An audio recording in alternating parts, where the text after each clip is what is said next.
అమ్మా, చెత్తబండి వచ్చింది.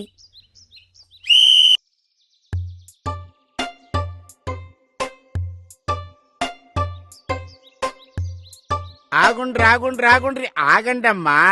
ఏంది ఈ కవర్లతో తెచ్చి వేస్తున్నారేంది? అంత చేతనేగా ఏం లేతేముంది. గది కాదమ్మా, మా వాళ్ళు డబ్బాలు ఇచ్చిండ్రు కదా, అందులో వేసుకు తీసుకురావాలి. ఊకోవోయా, బంగారం లాంటి డబ్బాలా చెత్తేయాలనా?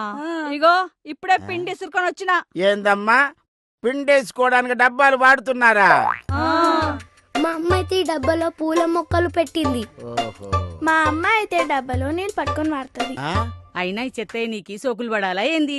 గది కాదమ్మా, వాళ్ళు డబ్బాలు ఇచ్చిందే తడి చెత్త పొడి చెత్త వేరు చేయమని. మీరు వాటన్నిటిని పక్కన పెట్టి కలిపి తెస్తున్నారు.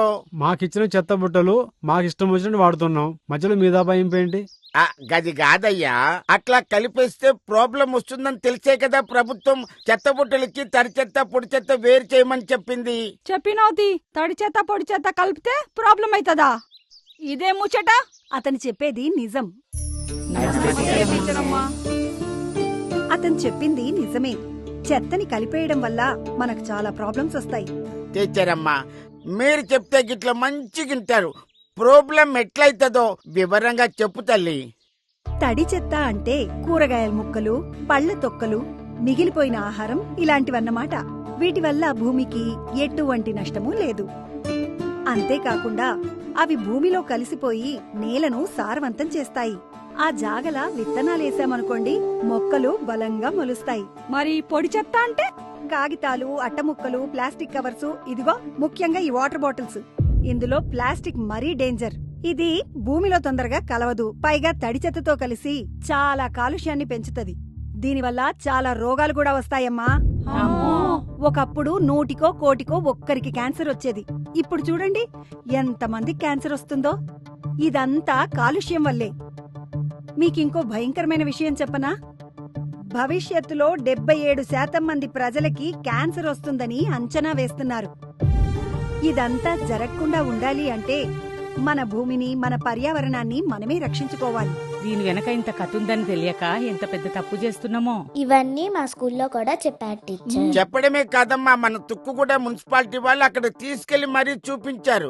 అయినా అర్థం కావటం లేదు. ఇలా తడి చెత్తను పొడి చెత్తను వేరు చేయడం వల్ల ఇంకో లాభం కూడా ఉంది. లాభమా? అదేందమ్మా? తడి చెత్తని మట్టితో కలిపి ఎరువుగా తయారు చేసుకోవచ్చు.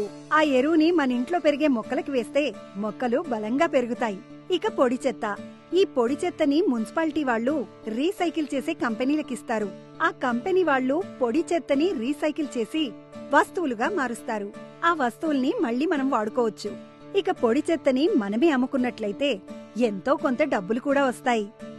అలాగే మనింట్లో చెత్తని మనమే వాడుకున్నట్లయితే చెత్తంతా ఒకే చోట జమ కాకుండా ఉంటుంది, పర్యావరణానికి రక్షణగా ఉంటుంది. ఏమంటారు? మీరు చెప్పింది మంచిగా అర్థమైంది టీచర్. ఇప్పటి నుంచి మీరు చెప్పినట్టే చేస్తాం. గవర్నమెంట్ వాళ్ళు ఏది చేసినా మన మంచి గురించి ఆలోచించే చేస్తారు. మన ఆరోగ్యం గురించి ఆలోచించే తుక్కుగూడ మున్సిపాలిటీ వాళ్ళు ప్రతి ఇంటికి తిరిగి ఎంతో బాధ్యతాయుతంగా ఇదిగో ఈ చెత్త డబ్బాలనిచ్చారు. మరి మనం వాళ్ళ మాట వినకపోతే ఎలా? మన ఆరోగ్యం కోసం తుక్కుగూడ మున్సిపాలిటీ ఇంత పనిచేస్తుందా? అంతేకాదు, మనందరి ఆరోగ్యం కోసం వార్డుల్లో ఓపెన్ జిమ్ములు, ఆహ్లాదం కోసం పార్కులు, దోమల నివారణకు ఫాగింగు, మంచినీటి సరఫరా, నీటిని కలుషితం కాకుండా చూసుకోవడం, ఇలాంటివన్నీ చేస్తుంది.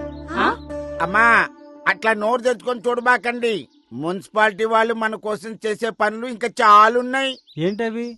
సీసీ రోడ్లు వేయడం, డ్రైనేజ్ నిర్మాణం, వీధి లైట్ల నిర్వహణ, ఇలాంటి మౌలిక సదుపాయాలన్నీ మున్సిపాలిటీయే చూసుకుంటుంది. అవునా?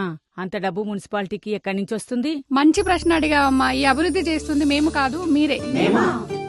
మీరు చెల్లించే ఇంటి పన్నులు, ట్రేడ్ లైసెన్స్ ఫీజులు, బిల్డింగ్ పర్మిషన్లు ఏవైతే ఉన్నాయో వాటితోనే మున్సిపాలిటీని అభివృద్ధి చేయగలుగుతున్నాం. అందుకే సకాలంలో ఇంటి పన్నులు చెల్లించండి. తుక్కుగూడ పురపాలక అభివృద్ధికి అందరూ తోడ్పడండి. ఇదిగో తాతయ్య. మా తల్లే, చిన్న పిల్లవైనా చెప్పిన దాన్ని ఎంత బాగా అర్థం చేసుకున్నావమ్మా. తడి చెత్త పొడి చెత్త విడివిడిగా తెచ్చావు. తుక్కుగూడ మున్సిపాలిటీకి సహకరిద్దాం, తుక్కుగూడ అభివృద్ధికి తోడ్పడదాం. జై తుక్కుగూడ, జై తెలంగాణ.